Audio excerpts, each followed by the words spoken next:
July 28, 1934. This is the National Broadcasting Corporation with an update on the Explorer high-altitude balloon launch from the Strata Bowl in Rapid City, South Dakota. 7 hours ago, we brought you the live coverage of the launch event, watched on the ground by over 30,000 people.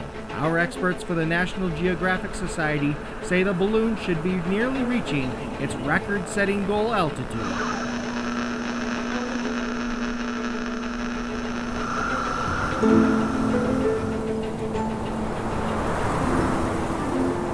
We're past 60,000. If we push it, we can make the record.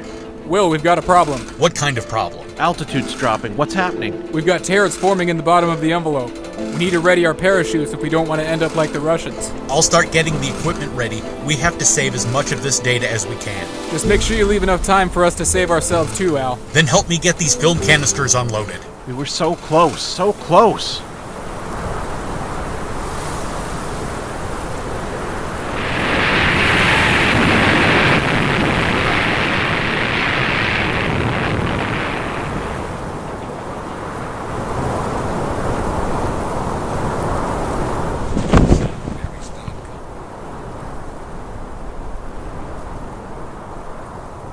We're so close.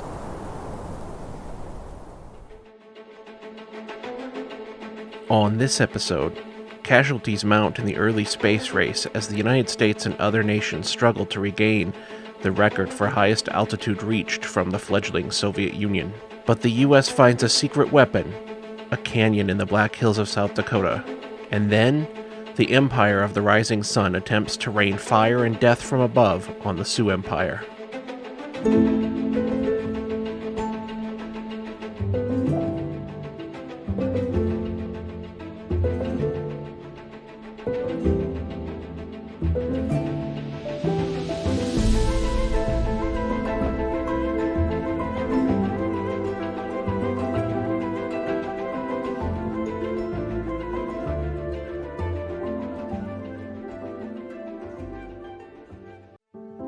The Sioux Empire. We live here, but what do we really know about this land we call home? Many of us were born here, writing our story. Many are new here, with new parts of the story to tell. And some of us were always here, but their stories, while not always told, have never been forgotten. This is the Sioux Empire Podcast. Stories about the Sioux Empire you've never heard in the Sioux Empire.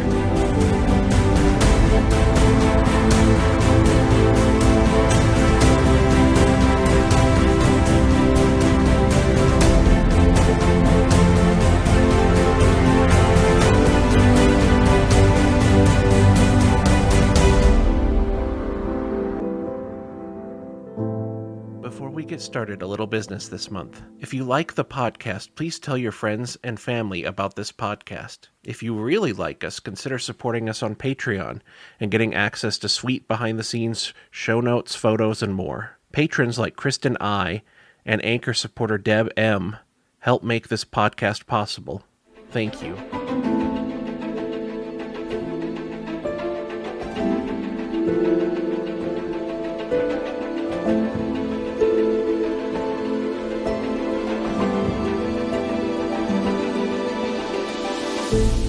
Strata Bowl. The race for space started long before the first Russian satellite entered the outer atmosphere in 1959, or before the United States placed the first footstep on the moon in 1969. In the early 1930s, the race for space was global. Entrepreneurs, private citizens, and governments were all vying to be the first to fly the highest in the atmosphere. Many succeeded, some perished. All who ventured aloft were voyagers of the same idea: to fly the highest and to use the data in order to study what could not be seen or touched in the stratosphere. These people were visionaries and explorers, pilots and scientists, and men of means and of press who had the vision that space was the final frontier.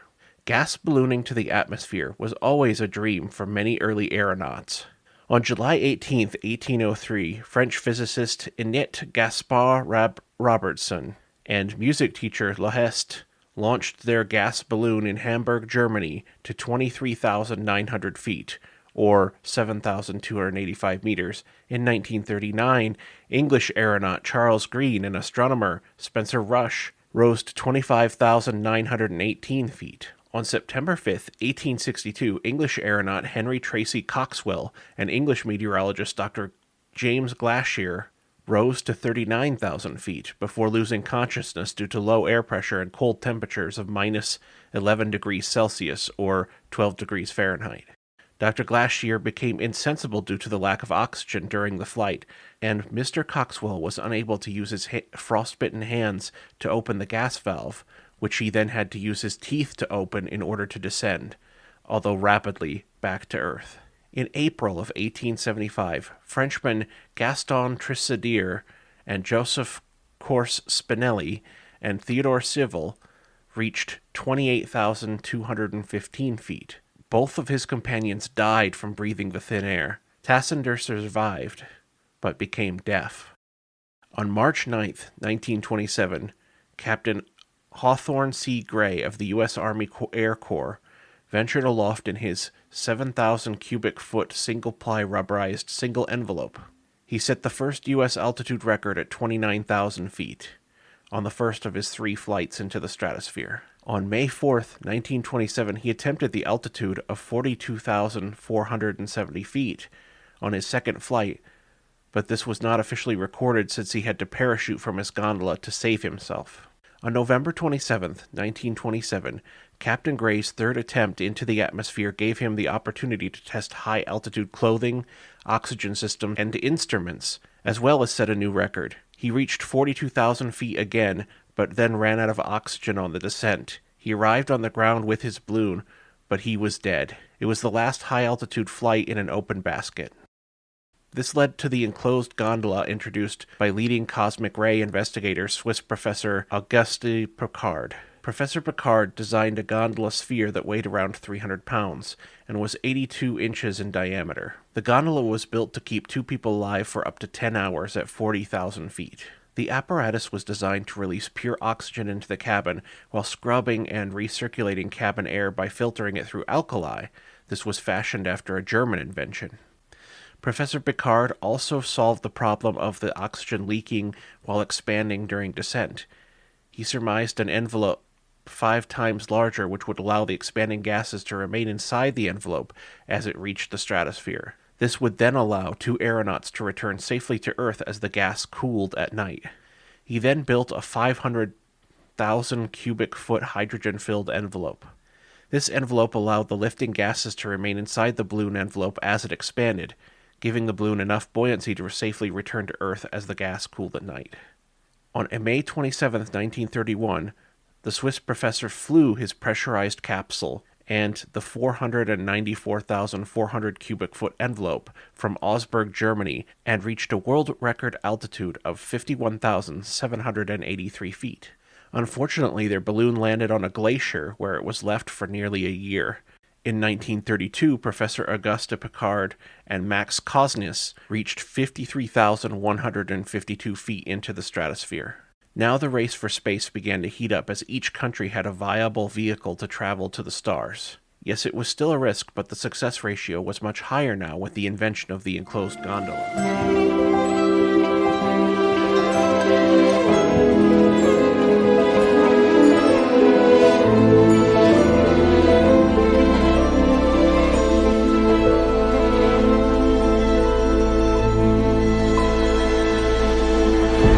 The Soviet Union invested the most time and energy to the discovery of the stratosphere, since the idea first arose in 1932 by Vladimir Chvensky.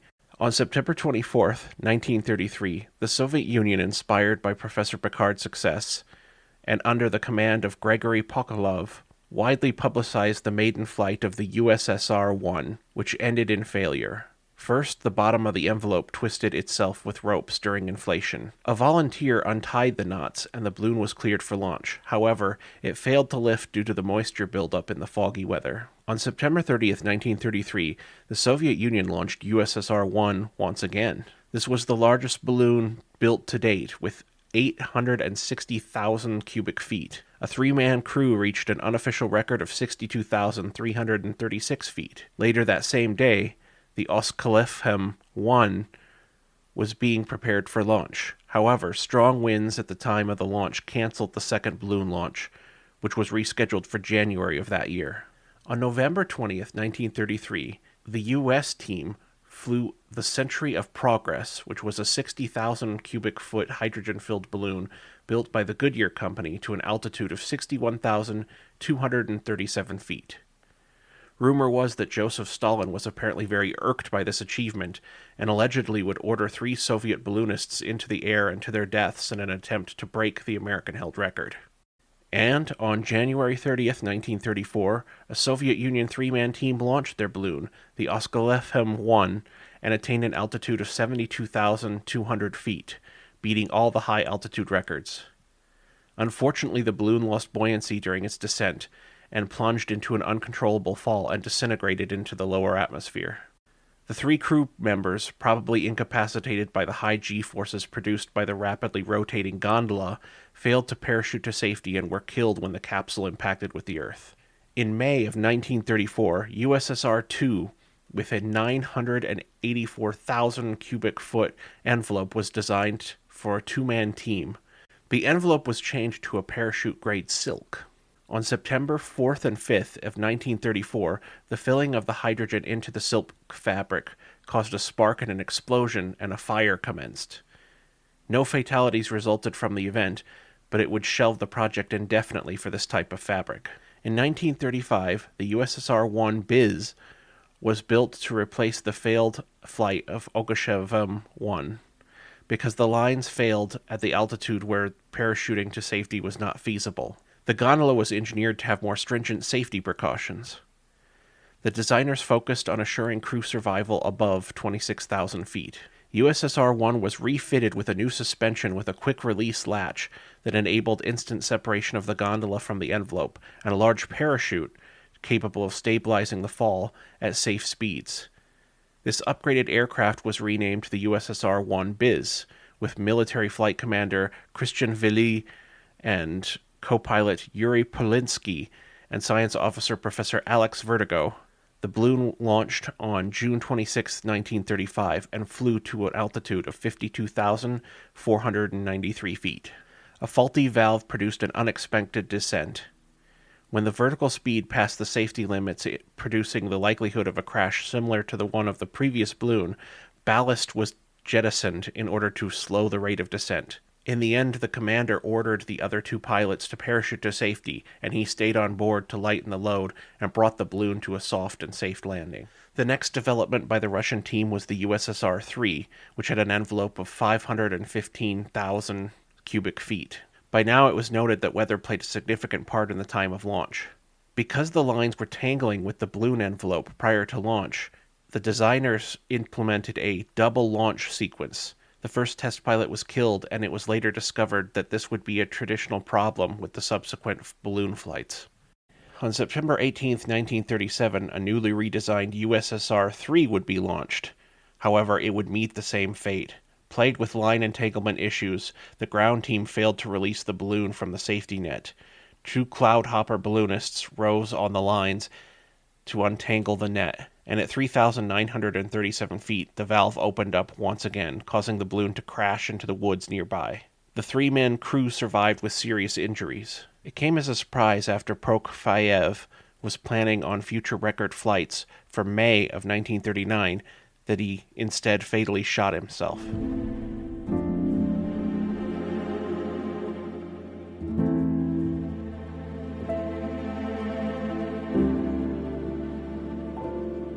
In 1933, Goodyear and Dow Chemical sponsored Dr. Jean Piccard's Century of Progress gas balloon design. The new magnesium and aluminum alloy made the gondola lighter but fragile. Now the U.S. was back in the race. However, due to Piccard's lack of a pilot's certificate, Lieutenant Commander G.W. Seidel of the United States Navy was scheduled to operate the aircraft into the stratosphere with Dr. Jean Piccard as science officer. As with all races, this one was filled with political agendas, and since Seidel was the U.S. Navy inspector for Goodyear, rumor is that he convinced the board to dispense with Dr. Piccard on the flight and to fly alone. As history has shown us, a gas balloon of this magnitude with the instrumental and scientific exploration, is a two-person endeavor. With 7 hours of ceremonies and parades presented by the Continental Commission and the U.S. Navy for the crowd of 40,000, Lieutenant Commander Settle launched the 15 stories tall, 600,000 cubic foot balloon Century of Progress from Soldier Field in Chicago, Illinois, on dawn of August 4th and 5th, 1933. This would be the first of 3 stratospheric attempts by the Century of Progress. 10 minutes into the flight, a leaky valve began to release hydrogen from the envelope. This was due in part to issues pertaining to the weight of the valve cord at the bottom of the fabric. After a short flight of only 5,000 feet, Lieutenant Commander Settle landed in a local rail yard and was surrounded by a crowd of hundreds. It is reported that the large, riotous crowd hampered with authorities with safeguarding the aircraft and that one bystander was critically injured. This included people smoking on and around the partially filled hydrogen gas bag. With a call from the U.S. Navy to retrieve their balloon, the Picards assembled a group to pack the balloon and gondola and transfer them to a local auditorium to dry. Later, Lieutenant Commander Settle would be loaned the use of Picard's Century of Progress for his second attempt at breaking the altitude record.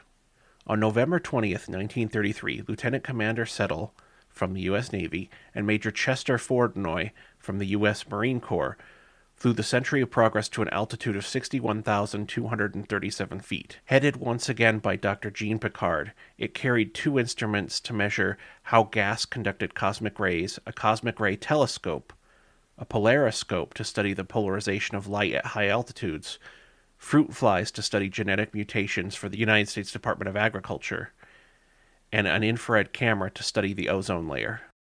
It was understood by many that Commander Settle was highly motivated to bring the world record back to U.S. soil and push the limits in order to achieve his goal. Unfortunately, ballast was deployed and most of the scientific instruments ended up in the Delaware River in order to control the rate of descent.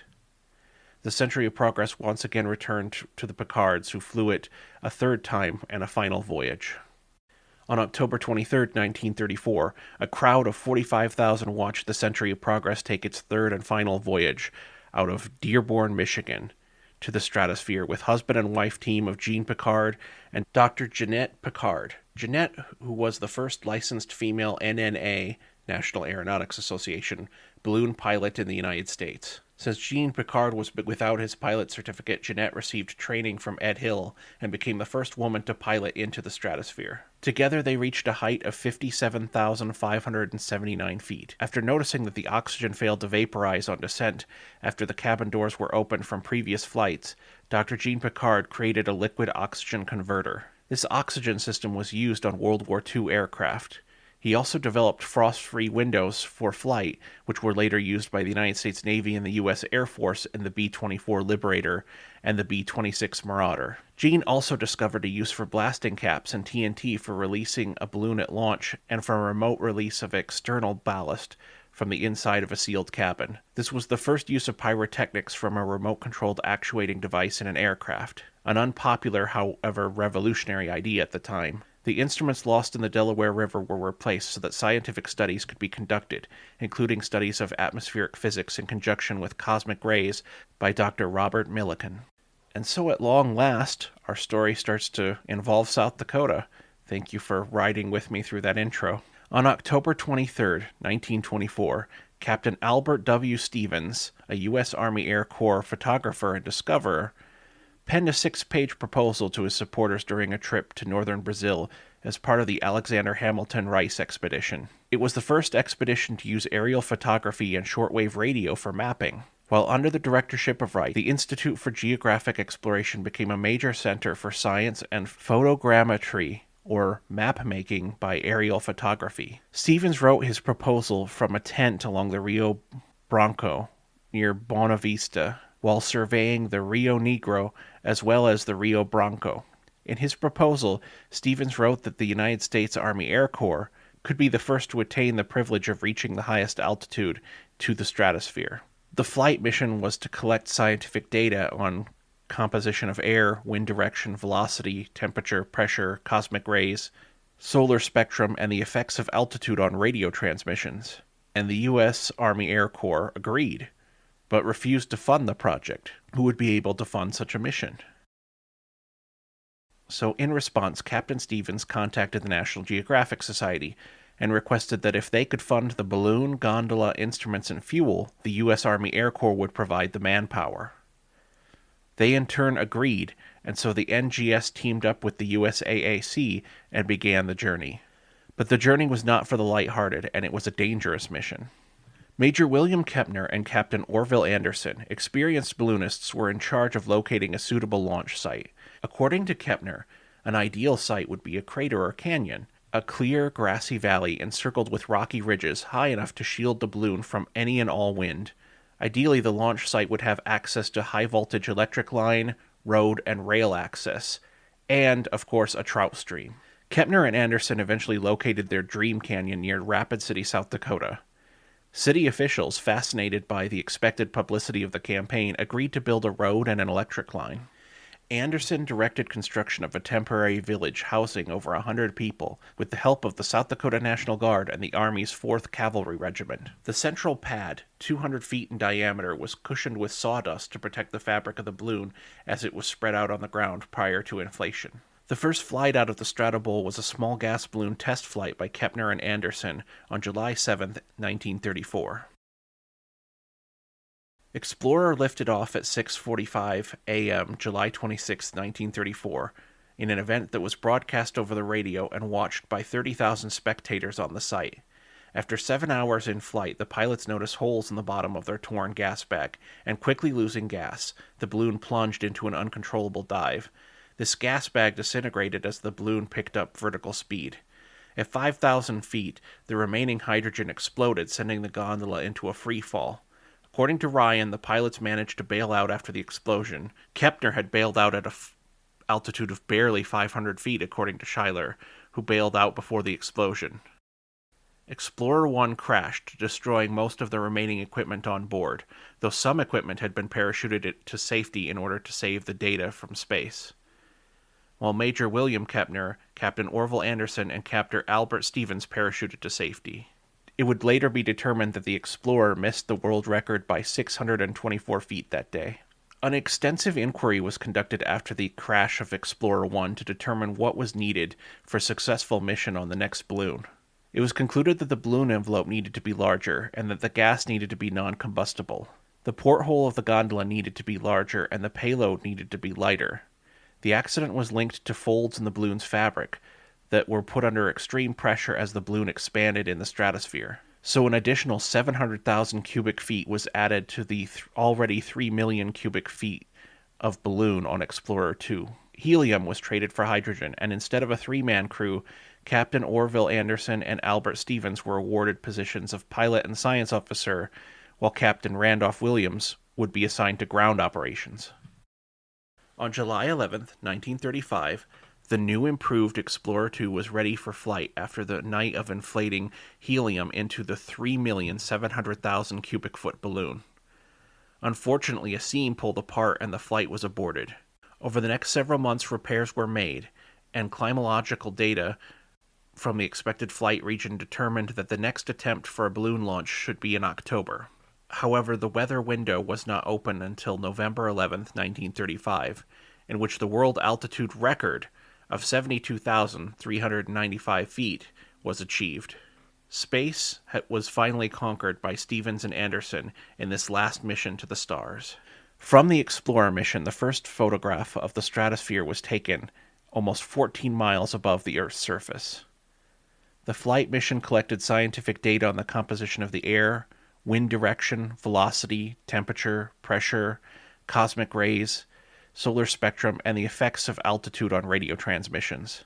This data produced advances in the use of magnesium alloys, pressurization techniques, and personal equipment such as a heated flying suit. The expedition learned much about the concentration of ozone and the ability for living organisms to survive exposure to stratospheric conditions, and to unexpected changes in the radio waves that we use to communicate with others. All of this later played an important part in giving American airmen superiority in the skies over Berlin and Tokyo. On October 14, 1938, the Star of Poland was preparing to fly with a Polish crew and a captain whose name I'm not even going to try and say. Technical assistance was provided by Captain Albert Stevens of the successful Explorer expedition, who traveled to Poland, and Professor August Picard of Switzerland. Weather played a disastrous part with the high winds and several attempts to fly. Around 4 a.m., the hydrogen-filled balloon burst into flames from witnessed spark on the top of the stiff fabric that was buffeted by winds. Fortunately, the balloon caught fire less than 100 feet above the ground, and the gondola and persons on board were spared. This gave Polish scientists hope at one last attempt to fly into the stratosphere. In September of 1939, the Polish team tried to make one last flight to the stars. Due to the explosive nature of hydrogen, the Americans supplied the Polish team with helium. However, the German and Soviet attack on Poland made these final flights impossible, as World War II was just beginning. The final gas balloon attempt took place in June of 1940. The Soviet Union improved on safety devices and attempted once again to launch a man into high altitude. However, the program was marked with accidents and failures and terminated before the Okashevim-2 launch failure, and so the race for space was officially ended. Thanks to the work of Captain Stevens for proposing and organizing a mission to space in collaboration with the Army Air Corps and the National Geographic Society, his pursuit to the rise of man's highest altitude was achieved along with Captain Armstrong, Captain Williams, Major Kepner, who commanded the flight of Explorer 1, and the host of almost 3,000 scientists, crew, and volunteers who worked on this project. They challenged the skies and succeeded, and after a year-long tour and numerous medals and honors to the three aeronauts, World War II broke out and their accomplishments were quickly forgotten by many. On September 24, 2010, after months of preparation and special invitation by local landowners, the 75th anniversary was celebrated at the Strata Bowl by 10 balloons piloted and crewed by a small group of hot air balloonists from 6 states who flew in order to recognize the tremendous achievement into the heavens. With surviving members who witnessed the Explorer mission present, the surrounding public, as well as local media, the balloons lifted gently off the Strata Bowl floor.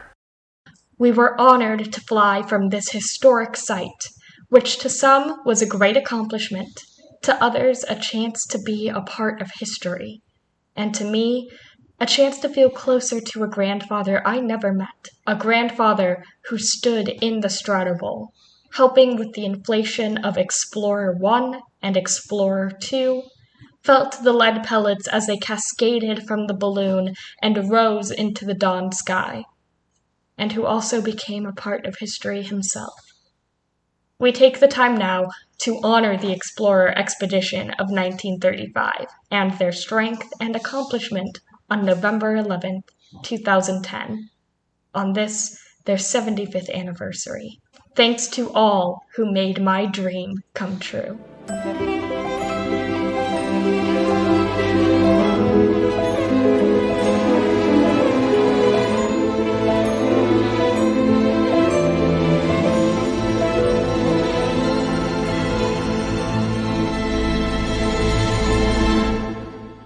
The Japanese balloon bombs.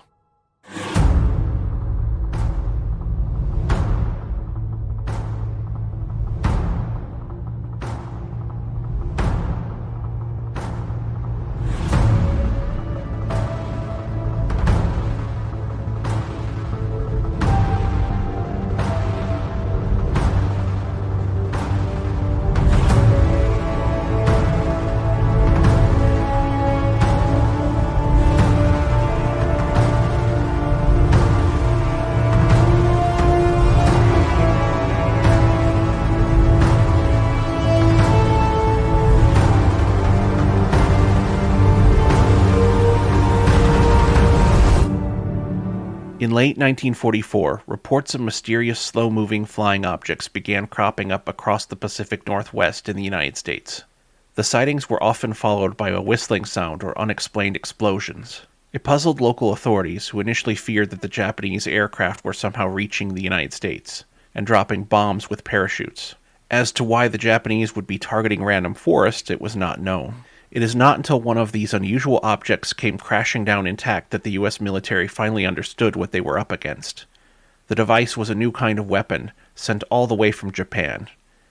It was a discovery so startling at the time that the U.S. government asked American news not to report it to the public. The end of the war was increasingly tough on the Japanese, partially for its Imperial Navy. The morale among citizens was exceptionally low following the American Doolittle raid and an attack on Tokyo in April of 1942. Although American bombers had done little damage to the city, it had left citizens feeling vulnerable. The Imperial Navy decided to explore balloon bombs, charging Technical Lieutenant Commander Kiyoshi Tanaka to work on the prototype under the Army's 9th Military Technical Research Institute. Although materials were scarce, he managed to design a working model. By 1944, he had constructed a 29-foot balloon with rubber-covered panels of silk. The fabric let the balloon be flexible enough to withstand the expansion and contraction led by the varying air pressure while making it durable and leak-proof. The Imperial Army, meantime, separately developed another balloon, which would be more commonly used. It was made of paper, which made it much less expensive, although it was much less reliable as well. Even so, the paper balloons could carry some more weight and measured 32.8 feet in diameter. To keep the paper together, the makers used an adhesive made from the roots of armas. The balloons were made waterproof through a lacquer-like coat made of fermented green persimmons. Tanaka's rubber balloons were only used to collect data. 34 were sent and none were with explosives. Only the paper balloons were used to bomb the enemy. 4 incendiary bombs of modest size would be placed inside of each paper balloon, along with a 33-pound anti-personnel cluster munition bomb, which would instantly explode upon arrival, releasing shrapnel with a reach of up to 300 feet. The idea of using balloon bombs can be traced back to the occupation of Manchuria in the 1930s. During the conflict, the Japanese wanted to attack Siberian Soviets on the other side of the Amur River. They planned on doing so by sending balloons with propaganda leaflets, but the idea was never executed. But Japan's military scientists still collected data and made valuable assessments about flying balloons over long distances. Later on, the Japanese would reassess the technique when considering options for special troops transport and for bombing. The new version was used almost exclusively to bomb the United States in the 1940s, to get them across the ocean. To get them across the ocean, the Japanese relied on a brisk stream of air that moves eastward over the Pacific Ocean. In the early 1940s, the Japanese bought daily weather maps and reports from the U.S. Weather Bureau following the discovery of the Pacific Ocean jet stream, which traveled at a high altitude. Thanks to the jet stream, it was possible for a balloon launch from Japan to fly 30,000 feet above the ocean for a couple of days and then land in America. The U.S. would not learn about the jet stream until it began long-distance bombing campaigns towards the end of the war. Starting in 1942, the Japanese began toying with the idea of using balloon bombs on the island of Guadalcanal. One proposal was to attach grenades to piano wire held in the air by the balloons so that U.S. Marine fighter aircraft would crash into them as they took off from the fields on the island. American dominance over the island in September forced them to reconsider. The Japanese then decided on a transcontinental bombing route with 2 possible outcomes. One likely possibility was that the incendiary bombs would cause fires in the forested areas of the Northwest. It was hoped that the explosions would bring military and civilian resources to America, as well as creating millions of dollars in damage. The other possible outcome was the psychological distress to the United States. They named the Project Fugo, which James M. Powells describes in his 2003 issue of the World War II Journal, saying, "Called for sending bomb-carrying balloons from Japan to set fire to the vast forests of America, in particular those of the Pacific Northwest. It was hoped that the fires would create havoc, dampen American morale, and disrupt the U.S. war effort."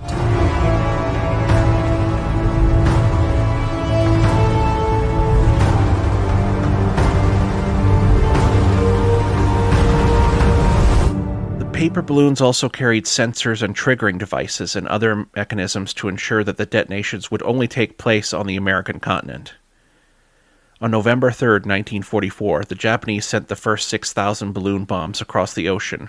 While the weather was not ideal for starting a forest fire, they hoped the public's reaction would guide the continuation of the bombing.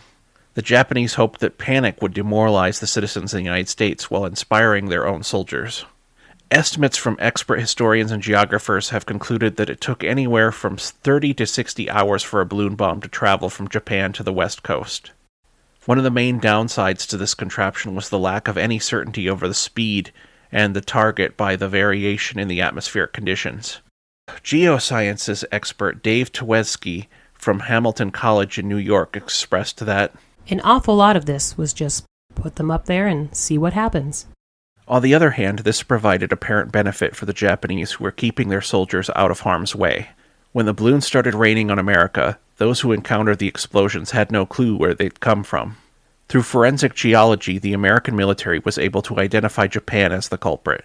It has been claimed that the sand from one of the contraptions helped the U.S. Geological Survey assess their origin. Airborne balloon bombs began showing up on the western side of America at the end of 1944. The first attack was discovered on November 3rd near the coast of San Pedro, California. It was intercepted by a U.S. Navy patrol. The device was one of the rubber Tanaka balloons with a radio transmitter. The first recorded explosion took place on December 6th on the outskirts of Thermopolis, Wyoming. A local newspaper reported on it, believing the bomb had been dropped from a plane because the witnesses reported observing a parachute with flares right before the explosion. The local authorities did not search for a parachute since they believed the witnesses had only seen a landing flare. Allegedly, there were no injuries. Reports of the explosion primarily came from coal mine workers in the area. Only a couple of days later, a bomb was found in Caspell, Montana. The local sheriff's department assessed the device, a paper balloon with a gas relief valve, and an incendiary bomb. Authorities confiscated the equipment for review. The FBI, the Army, and the Navy all had a chance to inspect the device, concluding that it came from Japan, but still unsure how it arrived in the U.S. One of the balloons that managed to cause some harm fell on a power line in Washington state. It cut off the energy to the Hartford Engineering Works, where the government was manufacturing plutonium for nukes. After the war ended, reported sightings and incidents of balloon bombs kept popping up. 7 Nebraska towns received at least one of them, and one was found near Detroit and another by Grand Rapids. Reports of these in the national media gave some folks in the Watertown area war jitters, and as such, the following was reported in the Argus Leader the day after Christmas, 1944. Safety first. FBI races to investigate alleged balloon bomb near Watertown. Distrust of the treacherous Japanese, a case of jumpy war nerves, and a floating balloon added up to a wild goose chase for local FBI officers over the weekend. The balloon was sighted early one morning by a farmer living near South Shore. His thoughts raced back to the news story the previous week. He was sure the balloon carried some infamous inflammatory weapon loosened by the enemy. The farmer carefully avoided approaching the dastardly invention, heading for the nearest telephone. He notified Sheriff Andy Lynch of Watertown, who in turn called Warner Haney, agent in charge of the FBI there. In a few moments, FBI agents were speeding to the scene, Christmas preparations forgotten. The balloon? It was one of those small white variety loosened daily by Civic Aeronautics Administration to test wind direction and velocity. But South Dakota didn't have to wait long for the real thing. On Friday, March 20th, 1945 at 6:50 p.m., Mountain War Time, a large balloon descended on the Cheyenne Indian Reservation in South Dakota. The silvery sphere, blown gently by a slight northeasterly breeze, landed in the tall grass and bounced along until equipment caught in a washout. Several persons from a nearby ranch walked to the scene. What they found puzzled them, as they'd never seen anything quite like it before. After considerable discussion, they decided that it was a weather balloon of no great importance. Determining that the balloon could still float, they grabbed the shrouds and led the entire contraption back to the ranch. There they tied it to a fence post, as the bag swayed gently through the night hours. The following morning, a report of the incident resulted in a flurry of long-distance telephone calls and other activity at the office of the Cheyenne River Agency. Range Supervisor John P. Drisden drove up to the ranch, arriving early in that afternoon. By then, numerous people had come to see the balloon and were gathering around it. This upset the range supervisor, so he assumed jurisdiction and warned those present that spreading information about this unusual occurrence could lead to prosecution for espionage. He then examined the landing site and took 9 photographs of the balloon. When a rising wind tore the envelope of the balloon, he collected some of the escaping gas into 2 borrowed fruit jars. Soon an agent for the Federal Bureau of Investigation and several Army security men appeared, and they took custody of the film and the fruit jars. They also made arrangements to keep the story out of the local papers and loaded the deflating bag and gear into a truck. This was one of only several balloon incidents that occurred in South Dakota during the first half of 1945. Ranchers found fragments of envelopes near Buffalo, Kadoka, Marcus, and Woolsey. Authorities also recovered a balloon from the Red Elm vicinity, and a farmhand found a bomb that probably came from a balloon near Madison. Another balloon exploded in the middle of March in broad daylight in the sky north of Custer. Many persons reported the incident, just as others did another balloon sighting a few days later. Appearing over Belle Fourche in the early afternoon, a balloon drifted southward at an estimated altitude of 3,000 feet. Catching the late afternoon rays of the sun, the balloon appeared in the sky as a perfect silvery sphere, which could be seen only if the observer was in line with the reflection. At times, it disappeared in the blue haze, and near Piedmont, a squadron of flying fortresses from the local airbase passed within a quarter of a mile of it without noticing. The following day, farmers discovered the balloon dangling in a barbed wire fence not far from Chardon, Nebraska. Balloons continued to drift over South Dakota into the summer, and at least one landed and exploded in the state. While the balloons appeared harmless, one South Dakotan unknowingly carried a balloon bomb many miles over bumpy back roads in the trunk of his car, and another allowed his children to use the balloon bag as a dollhouse. They could be very deadly. The charge from one was exploded with a dynamite cap by an Army intelligence officer at Rapid City, and it tore a hole in the ground 3 feet deep, with a 5-foot diameter. Of course, this is what the balloons were designed to do, to blow up on American soil, and they were actually military weapons. The following account comes from Scott Heiderprim, writing about the balloon that landed in Hand County, South Dakota. Robert Campbell Waring and his wife, Wilda Arbogast Waring, played host to an uninvited guest in March of 1945. A strange bamboo contraption fell into the Waring-Glendale's Township pasture that month, and they babysat it for 2 months before discovering its history or purpose. The existence of balloon bomb warfare was unknown to them, and as a consequence, they had no knowledge of how to react. They regarded the highly explosive device as a child might regard a novelty, but a novelty set to explode on impact. Rong lugged the huge bomb into the kitchen on his shoulder, plopped it down, and with the assistance of some neighbors, promptly set about reconstructing the odd mechanism. Word quickly spread about the mysterious fallen object in the Waring's possession. Charlie Gardner, the editor of the Miller Gazette, went out to the Waring place to get the scoop. When he was ready to go to press, the FBI stepped in, told him the story could not be printed, and impressed Charlie with the importance of not frightening the populace at that particular time. Charlie sat on the story. 2 months after the bomb's arrival, the Warings were still in the dark to its purpose. Finally, they contacted the Attorney General's office, and a man came out promptly. He was horrified to see the live Japanese bomb in the home, completely reconstructed and ready to do its duty. He notified the Warings of the object's contents. They were not particularly surprised. Being well-versed in mechanics, they surmised the contraption was some sort of bomb with firing mechanism. A special detail was called from Pier. The bomb was disarmed and shipped off to Pier. This is the same balloon that today can be viewed at the Museum of the South Dakota State Historical Society. Here is the final tally of where balloons and parts of balloons were found in South Dakota as of today. So, February 12, 1945, in Knoll Wynn, an unexplained incendiary bomb explosion happened. On March 6th in Buffalo, shroud lines and several balloon fragments were found. On March 22nd, an intact balloon was found in Ree Heights. On March 26th, as mentioned, fragments were found in Kadoka. On March 30th, a drop apparatus and balloon parts were found in Red Elm.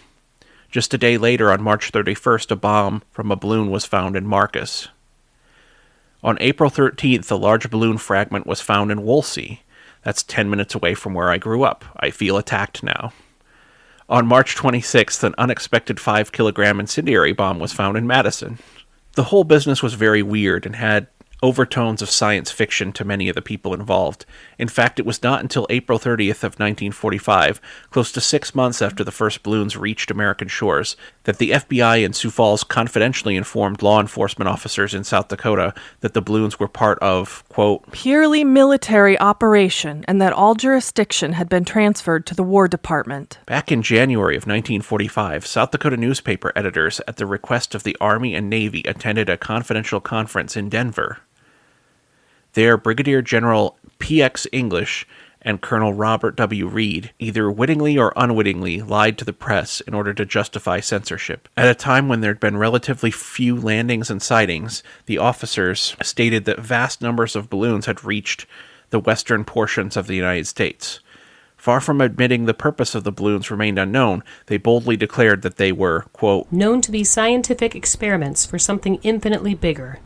Against that background, the Army men claimed that published reports of specific incidents would get back to Japan by secret radio within a couple of hours. At the conclusion of the briefing, the journalists readily accepted self-imposed censorship, accepting the premise that balloon stories in the Sioux Falls Argus Leader, the Mitchell Daily Republic, and the Rapid City Daily Journal would pose a threat to national security. They agreed to print no information about the balloons and to attribute any fires or deaths caused by them to an explosion of undetermined origin. However, the wide dissemination of information from other means gradually undermined the censorship arrangements.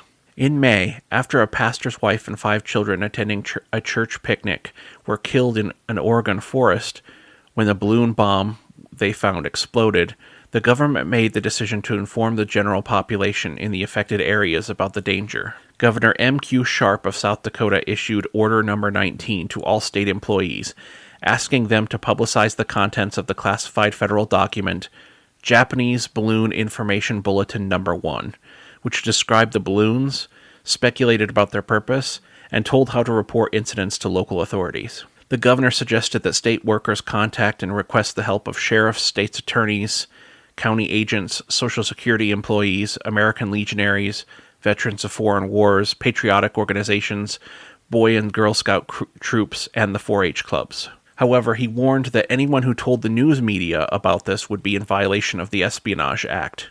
Quote, the press and radio have all been contacted and will cooperate in the matter, but it is required that before reading this or the attached bulletin to any meeting, you must request the local press not to mention it, and caution the people as above set forth, he asserted.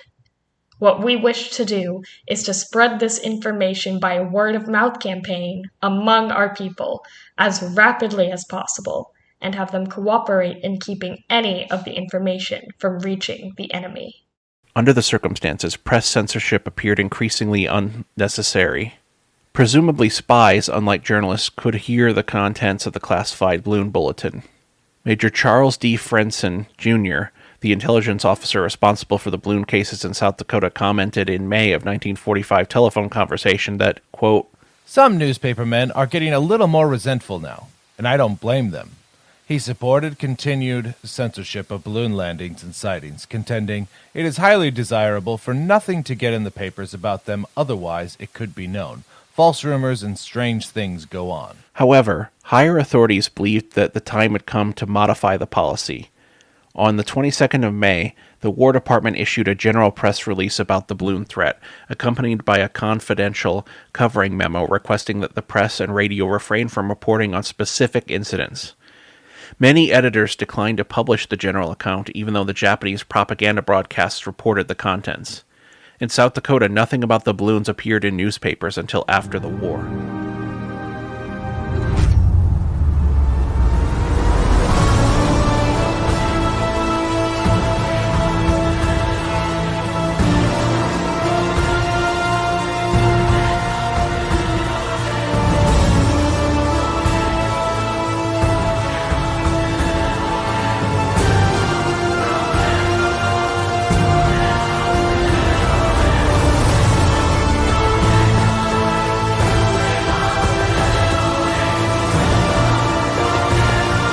The censorship was in part imposed in order to defend North American forests. In the spring of 1945, representatives of the Army and the Forest Service held meetings to plan a cooperative action. Out of these evolved Operation Firefly, which the U.S. Forest Service incorporated into an official 1945 fire control plan. 300 black paratroopers would receive training as smoke jumpers. This was dangerous and highly skilled occupation, and the Forest Service officials expected only 200 effective jumpers to complete the course. During the summer, these survivors would literally leap into the fires and try to stem the flames until the arrival of white support troops. The Western Defense Command started Project Sunset, designed to use radar to find the balloons and direct interceptor aircraft to them. The planes were to avoid the use of tracers and to observe no-shoot zones over designated forest areas. The precautions proved unnecessary. Radar operations never spotted a single balloon. Rapid City Army Air Force Base representatives refused to sign a contract to furnish men and materials to fight fires in the Black Hills and Harney National Forests, but the Forest Service went ahead with the plans, assuming that the base would help if fire occurred. A meeting held at Fort Warren, Wyoming on June 13, 1945, had a somewhat more productive results after the bad start.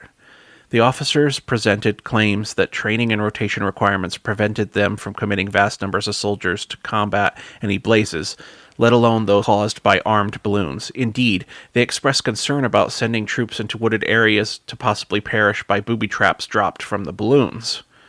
Following a lengthy discussion, the base commander finally agreed to verbally allow the Forest Service to train no more than 25 officers and men in fire suppression to help field up to 500 limited service personnel on 15 minutes' notice to counter those emergencies within 210 miles of Fort Warren. These troops would return to the post at night as a precaution against destroying or looting civilian property.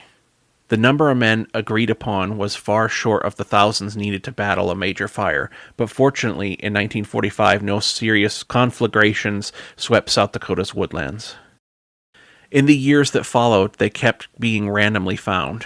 Towards the end of 1953, one of the balloon bombs was located and exploded by the Army in Edmonton, Alberta. One of the balloon bombs was found in Alaska in 1955, and in the mid-1980s, author and researcher Brett Weber set out to trace as many of these explosive devices down as possible. He found 25 in California, 28 in Washington, 37 in Alaska, and 45 in Oregon. The bombs kept popping up as recently as 2014, when the Royal Canadian Mounted Police received reports of one of them in British Columbia, and they used C4 explosives to destroy it. The FBI, the United States Forest Service, and the Department of Agriculture all mobilized to help recover balloons or residual material, which were then sent to Caltech University and the Naval Research Laboratory. The FBI feared that Japan might use balloons to commence a biological attack. Although understandable on the American side, Japan never actually considered doing such a thing. To protect America from this strange randomized attacks, the Western Defense Command sent planes to supervise the coast and around 27,000 troops to critical points for firefighting. Still, the most crucial front in the balloon war may have been the media. The Japanese, who had fueled their propaganda machine, published stories of massive fires and high death tolls from the balloon attacks. Most of these stories were fake, or embellished beyond the point of even slightly resembling reality. The Japanese command actually didn't know much about the fate of their balloons until the war ended. Balloon attacks ended on May 1st of 1945. There are two prevalent theories as to why the Japanese canceled the Fugo project. The first theory holds that Japanese high command were under the impression that few of the balloon bombs were landing in the United States, due to a lack of news reports on the subject. The second theory holds that continued American air raids of Japan were beginning to interfere with the manufacture of the balloons, and similar disruptions to the railroads made it even more complicated, if not impossible, to distribute the materials used to make the balloons. In total, the Japanese Imperial Army launched over 6,000 balloon bombs. Hundreds were seen flying over or were found on the ground in the United States. To this day, only a couple of hundred contraptions have been found, and the majority are actually unaccounted for. Since America silenced the detonations by silencing the media, the true extent of Japan's war balloon raid may never actually be known.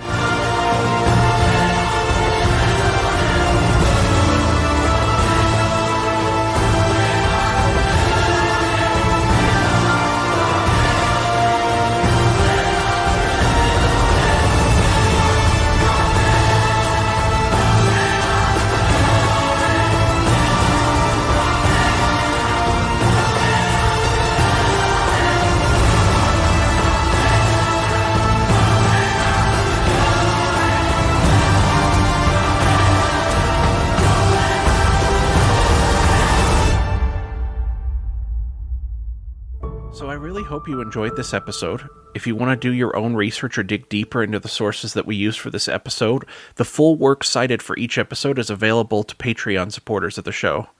Your donations help me access more books, more research databases, and other resources I couldn't access otherwise, and it helps keep the show growing. Donations are accepted through Venmo, Patreon, or Anchor. If you like the show, you'd be doing me a huge favor if you shared the show on social media, or left a 5-star review, or just told a friend about the show. Once again, I hope you all had a great month, and thank you for listening, and we will see you all next time. Thank you, Sioux Empire.